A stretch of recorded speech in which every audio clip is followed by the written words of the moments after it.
Kedua malaikat itu tiba di Sodom pada waktu petang. Lot sedang duduk di pintu gerbang Sodom, dan ketika melihat mereka, bangunlah ia menyongsong mereka, lalu sujud dengan mukanya sampai ke tanah, serta berkata, Tuhan, silakanlah singgah ke rumah hamba-Mu ini.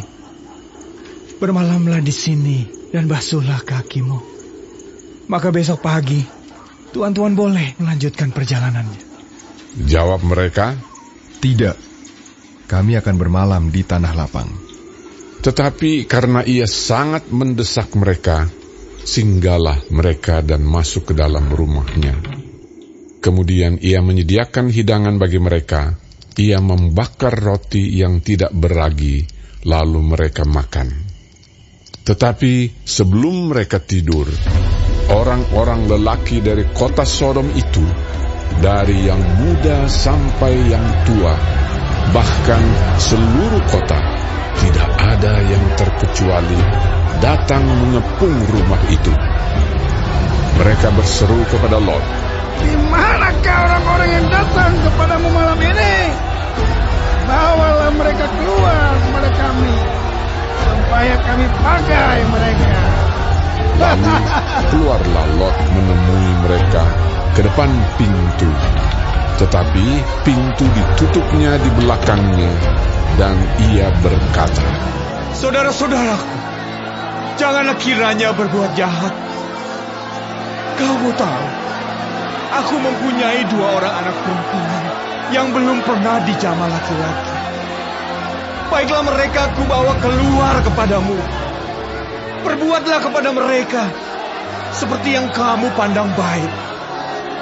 Hanya jangan kamu apa-apakan orang-orang ini, sebab mereka memang datang untuk berlindung di dalam rumahku. tetapi mereka berkata, Hanyalah, lagi kata mereka, orang ini datang ke sini sebagai orang asing, dan dia mau menjadi hakim atas kita. Sekarang kami akan menganiaya engkau lebih daripada kedua orang itu. lalu mereka mendesak orang itu, yaitu Lot, dengan keras, dan mereka mendekat untuk mendobrak pintu. Tetapi kedua orang itu mengulurkan tangannya, menarik Lot masuk ke dalam rumah, lalu menutup pintu. Dan mereka membutakan mata orang-orang yang di depan pintu rumah itu, dari yang kecil sampai yang besar, sehingga percumalah orang-orang itu mencari-cari pintu. Lalu kedua orang itu berkata kepada Lot, Siapakah kamu yang ada di sini lagi? Menantu atau anakmu laki-laki? Anakmu perempuan? Atau siapa saja kamu di kota ini? Bawalah mereka keluar dari tempat ini, sebab kami akan memusnahkan tempat ini. Karena banyak keluh kesah orang tentang kota ini di hadapan Tuhan. Sebab itulah Tuhan mengutus kami untuk memusnahkannya. keluarlah Lot, lalu berbicara dengan kedua bakal menantunya, yang akan kawin dengan kedua anaknya perempuan. Katanya, Bangunlah, keluarlah dari tempat ini, sebab Tuhan akan memusnahkan kota ini. tetapi ia dipandang oleh kedua bakal menantunya itu sebagai orang yang berolok-olok saja. Ketika fajar telah menyingsing, kedua malaikat itu mendesak Lot supaya bersegera. Katanya, Bangunlah, bawalah istrimu dan kedua anakmu yang ada di sini, supaya engkau jangan mati lenyap karena kedurjanaan kota ini. ketika ia berlambat-lambat, maka tangan istri dan tangan kedua anaknya dipegang oleh kedua orang itu, sebab Tuhan hendak mengasihani dia. Lalu kedua orang itu menuntunnya keluar kota dan melepaskannya di sana. Sesudah kedua orang itu menuntun mereka sampai keluar, berkatalah seorang, Larilah, selamatkanlah nyawamu. janganlah menoleh ke belakang, dan janganlah berhenti dimanapun juga di lembah Yordan. Larilah ke pegunungan, supaya engkau jangan mati lenyap. Kata Lot kepada mereka, Janganlah kiranya demikian, Tuanku. Sungguhlah hamba-Mu ini telah dikaruniai belas kasihan di hadapan-Mu. Dan Tuanku telah berbuat kemurahan besar kepadaku dengan memelihara hidupku. Tetapi jika aku harus lari ke pegunungan, pastilah aku akan tersusul oleh bencana itu, sehingga matilah aku. Sungguhlah kota yang di sana itu cukup dekat kiranya untuk lari ke sana. Kota itu kecil. Izinkanlah kiranya aku lari ke sana. Bukankah kota itu kecil? Jika demikian, nyawaku akan terpelihara. sahut malaikat itu kepadanya, Baiklah, dalam hal ini pun permintaanmu akan kuterima dengan baik. Yakni kota yang telah kau sebut itu tidak akan kutunggang balikan. Cepatlah, larilah ke sana, sebab aku tidak dapat berbuat apa-apa sebelum engkau sampai ke sana. Itulah sebabnya nama kota itu disebut Zoar. Matahari telah terbit menyinari bumi ketika Lot tiba di Zoar. Kemudian Tuhan menurunkan hujan belerang dan api atas Sodom dan Gomora, berasal dari Tuhan dari langit. Dan ditunggang balikannya lah kota-kota itu dan lembah Yordan dan semua penduduk kota-kota serta tumbuh-tumbuhan di tanah.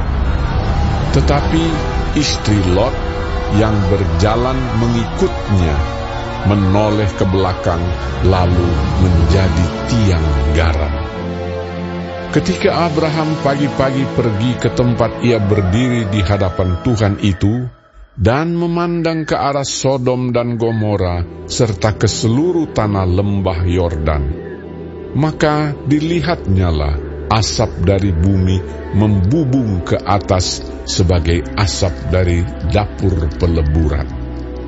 Demikianlah pada waktu Allah memusnahkan kota-kota di lembah Yordan dan menunggang balikkan kota-kota kediaman Lot, maka Allah ingat kepada Abraham, lalu dikeluarkannyalah Lot dari tengah-tengah tempat yang ditunggang balikkan itu. Pergilah Lot dari Zoar, dan ia menetap bersama-sama dengan kedua anaknya perempuan di pegunungan, sebab ia tidak berani tinggal di Zoar. Maka diamlah ia dalam suatu gua beserta kedua anaknya. Kata kakaknya kepada adiknya, Ayah kita telah tua, dan tidak ada laki-laki di negeri ini yang dapat menghampiri kita seperti kebiasaan seluruh bumi. Marilah kita beri ayah kita minum anggur, lalu kita tidur dengan dia, supaya kita menyambung keturunan dari ayah kita. pada malam itu mereka memberi ayah mereka minum anggur. Lalu masuklah yang lebih tua untuk tidur dengan ayahnya. Dan ayahnya itu tidak mengetahui ketika anaknya itu tidur dan ketika ia bangun. Keesokan harinya berkatalah kakaknya kepada adiknya, Tadi malam aku telah tidur dengan ayah. Baiklah malam ini juga kita beri dia minum anggur. Masuklah engkau untuk tidur dengan dia, supaya kita menyambung keturunan dari ayah kita. Demikianlah juga pada malam itu mereka memberi ayah mereka minum anggur. Lalu bangunlah yang lebih muda untuk tidur dengan ayahnya. Dan ayahnya itu tidak mengetahui ketika anaknya itu tidur dan ketika ia bangun. Lalu mengandunglah kedua anak Lot itu dari ayah mereka. Yang lebih tua melahirkan seorang anak laki-laki dan menamainya Moab. Dialah bapa orang Moab yang sekarang. Yang lebih muda pun melahirkan seorang anak laki-laki dan menamainya Ben-Ami. Dialah bapa Bani Amon yang sekarang.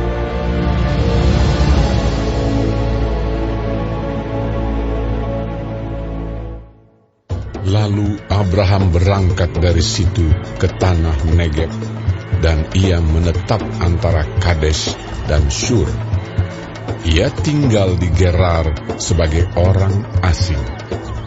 Oleh karena Abraham telah mengatakan tentang Sarah istrinya, Dia saudaraku. maka Abimelek raja Gerar menyuruh mengambil Sarah. Tetapi pada waktu malam Allah datang kepada Abimelek dalam suatu mimpi serta berfirman kepadanya, Engkau harus mati oleh karena perempuan yang telah kau ambil itu, sebab ia sudah bersuami. Adapun Abimelek belum menghampiri Sarah. Berkatalah ia, Tuhan, apakah engkau membunuh bangsa yang tak bersalah?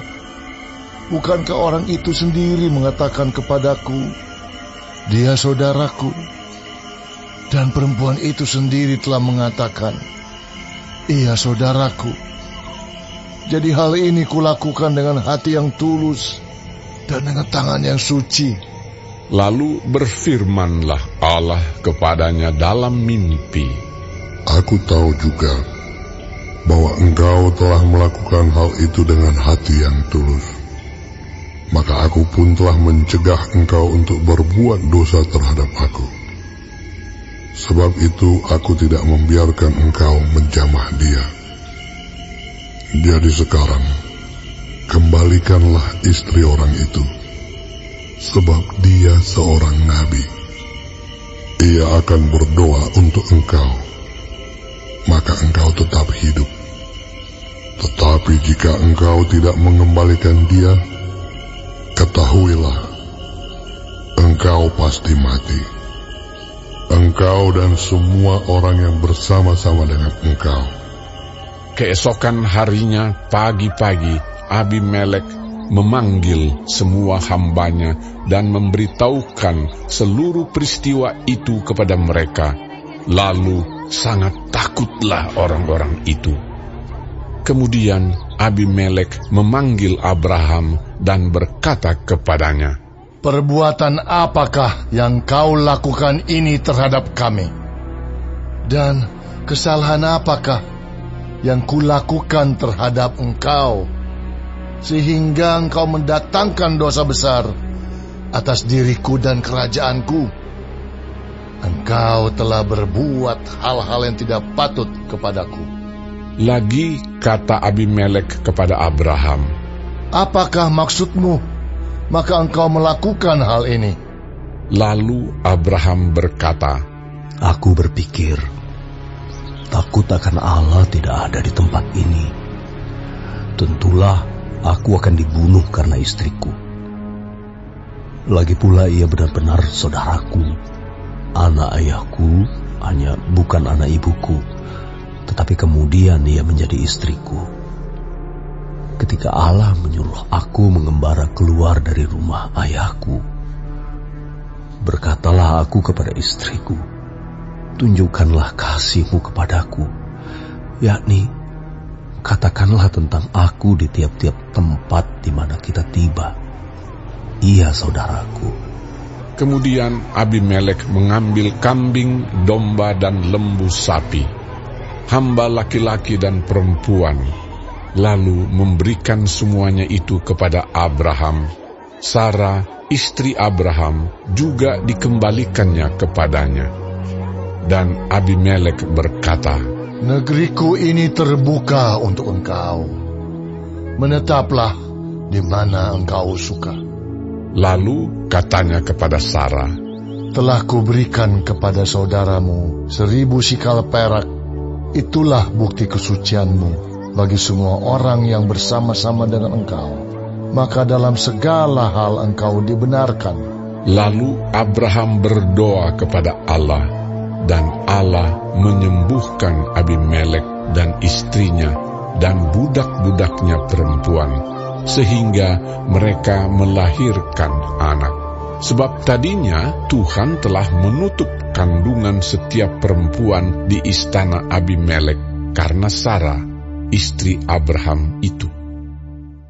Tuhan memperhatikan Sarah seperti yang difirmankannya, dan Tuhan melakukan kepada Sarah seperti yang dijanjikannya. Maka mengandunglah Sarah, lalu ia melahirkan seorang anak laki-laki bagi Abraham dalam masa tuanya, pada waktu yang telah ditetapkan sesuai dengan firman Allah kepadanya. Abraham menamai anaknya yang baru lahir itu Ishak, yang dilahirkan Sarah baginya. Kemudian Abraham menyunat Ishak, anaknya itu, ketika berumur 8 hari, seperti yang diperintahkan Allah kepadanya. Adapun Abraham berumur 100 tahun ketika Ishak, anaknya, lahir baginya. Berkatalah Sarah, Allah telah membuat aku tertawa. Setiap orang yang mendengarnya akan tertawa karena aku. Lagi katanya, siapakah tadinya yang dapat mengatakan kepada Abraham, Sarah menyusui anak? Namun, aku telah melahirkan seorang anak laki-laki baginya pada masa tuanya. Bertambah besarlah anak itu dan ia disapih. Lalu Abraham mengadakan perjamuan besar pada hari Ishak disapih itu. Pada waktu itu Sarah melihat bahwa anak yang dilahirkan Hagar, perempuan Mesir itu bagi Abraham, sedang main dengan Ishak anaknya sendiri. Berkatalah Sarah kepada Abraham, usirlah hamba perempuan itu beserta anaknya, sebab anak hamba ini tidak akan menjadi ahli waris bersama-sama dengan anakku Ishak. Hal ini sangat menyebalkan Abraham oleh karena anaknya itu. Tetapi Allah berfirman kepada Abraham, janganlah sebal hatimu karena hal anak dan budakmu itu. Dalam segala yang dikatakan Sarah kepadamu, haruslah engkau mendengarkannya. Sebab yang akan disebut keturunanmu ialah yang berasal dari Ishak.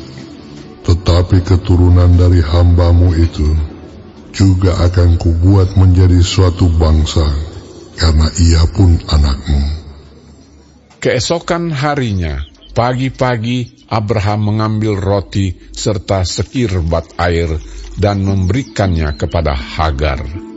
Ia meletakkan itu beserta anaknya di atas bahu Hagar. Kemudian disuruhnyalah perempuan itu pergi. Maka pergilah Hagar dan mengembara di padang gurun Beersheba. Ketika air yang dikirbat itu habis, dibuangnyalah anak itu ke bawah semak-semak, dan ia duduk agak jauh, kira-kira sepemanah jauhnya, sebab katanya, tidak tahan aku melihat anak itu mati. Sedang ia duduk di situ, menangislah ia dengan suara nyaring. Allah mendengar suara anak itu, lalu malaikat Allah berseru dari langit kepada Hagar, katanya kepadanya, apakah yang kau susahkan, Hagar? Janganlah takut, sebab Allah telah mendengar suara anak itu dari tempat ia terbaring. Bangunlah, angkatlah anak itu, dan bimbinglah dia, sebab aku akan membuat dia menjadi bangsa yang besar. Lalu Allah membuka mata Hagar, sehingga ia melihat sebuah sumur. Ia pergi mengisi kirbatnya dengan air, kemudian diberinya anak itu minum. Allah menyertai anak itu, sehingga ia bertambah besar. Ia menetap di padang gurun dan menjadi seorang pemanah. Maka tinggallah ia di padang gurun Paran, dan ibunya mengambil seorang istri baginya dari tanah Mesir. Pada waktu itu Abimelek beserta Pikol, panglima tentaranya, berkata kepada Abraham, Allah menyertai engkau dalam segala sesuatu yang engkau lakukan. Oleh sebab itu, bersumpahlah kepadaku di sini demi Allah, bahwa engkau tidak akan berlaku curang kepadaku, atau kepada anak-anakku, atau kepada cucu cicitku, sesuai dengan persahabatan yang kulakukan kepadamu. Demikianlah harus engkau berlaku kepadaku dan kepada negeri yang kau tinggali sebagai orang asing. Lalu kata Abraham, Aku bersumpah. Tetapi Abraham menyesali Abimelek tentang sebuah sumur yang telah dirampas oleh hamba-hamba Abimelek. Jawab Abimelek, Aku tidak tahu siapa yang melakukan hal itu. Lagi tidak kau beritahukan kepadaku, dan sampai hari ini belum pula ku dengar. Lalu Abraham mengambil domba dan lembu dan memberikan semuanya itu kepada Abimelek. Kemudian kedua orang itu mengadakan perjanjian. Tetapi Abraham memisahkan 7 anak domba betina dari domba-domba itu. Lalu kata Abimelek kepada Abraham, Untuk apakah 7 anak domba yang kau pisahkan ini?